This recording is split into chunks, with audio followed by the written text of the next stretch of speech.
This has been one of my most fun books to get to read. It could always be worse.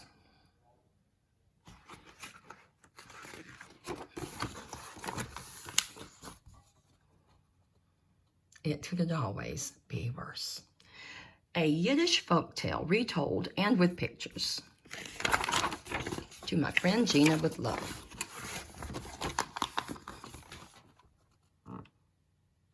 Once upon a time in a small village, a poor unfortunate man lived with his mother, his wife, and his 6 children in a little one-room hut.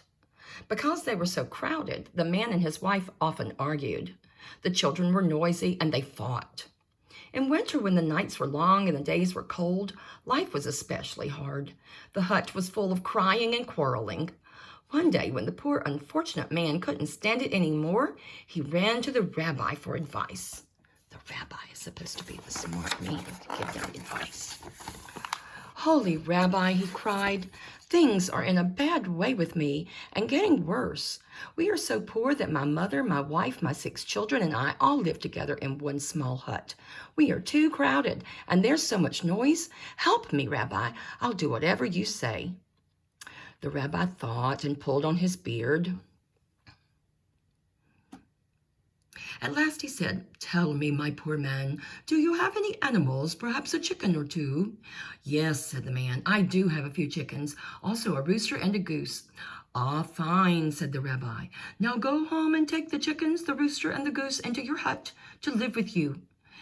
"Yes, indeed, Rabbi," said the man, though he was a bit surprised. The poor, unfortunate man hurried home and took the chickens, the rooster, and the goose out of the shed and into his little hut.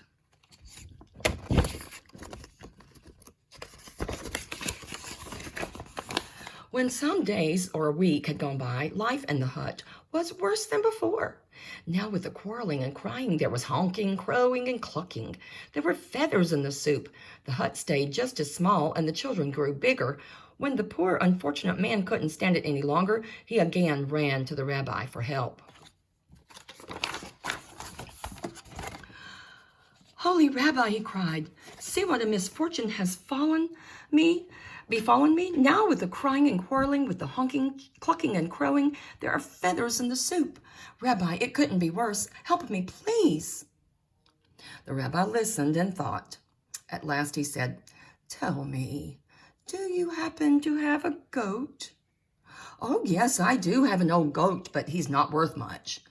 "Excellent," said the rabbi. "Now go home and take the old goat into your hut to live with you." "Oh, no!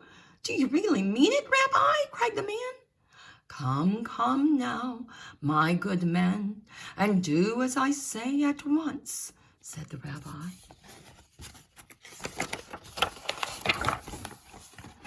The poor, unfortunate man tramped back home with his head hanging down and took the old goat into his hut.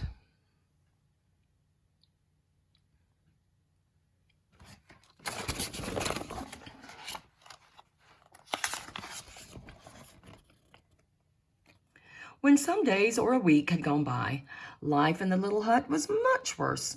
Now with the crying, quarreling, clucking, honking, and crowing, the goat went wild, pushing and butting everyone with his horns.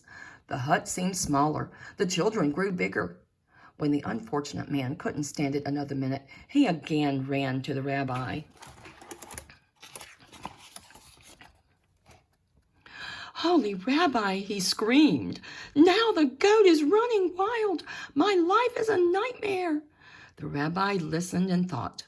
At last he said, "Tell me, my poor man, is it possible that you have a cow?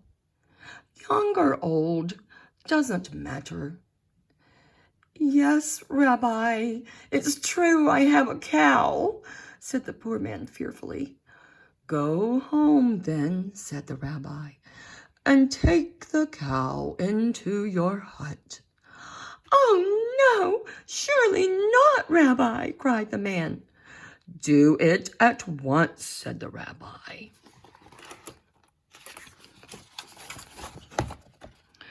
The poor, unfortunate man trudged home with a heavy heart and took the cow into his hut. Is the rabbi crazy? He thought.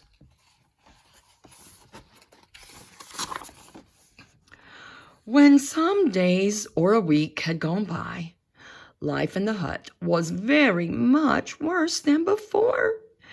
Everyone quarreled, even the chickens.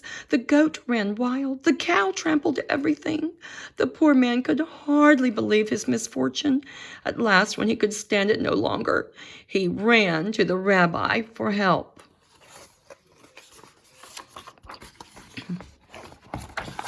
"Holy Rabbi," he shrieked, "help me! Save me! The end of the world has come! The cow is trampling everything. There is no room even to breathe. It's worse than a nightmare." The rabbi listened and thought. At last he said, "Go home now, my poor unfortunate man, and let the animals out of your hut." I will. I'll do it right away."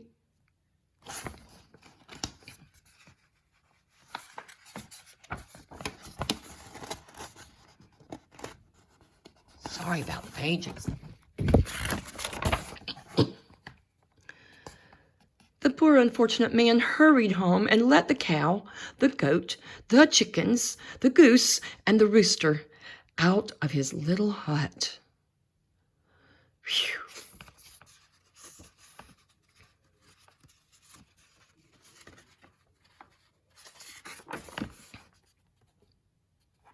That night, the poor man and all his family slept peacefully. There was no crowing, no clucking, no honking. There was plenty of room to breathe. The very next day, the poor man ran back to the rabbi. "Holy Rabbi, you have made life sweet for me. With just my family in the hut, it's so quiet, so roomy, so peaceful. What a pleasure.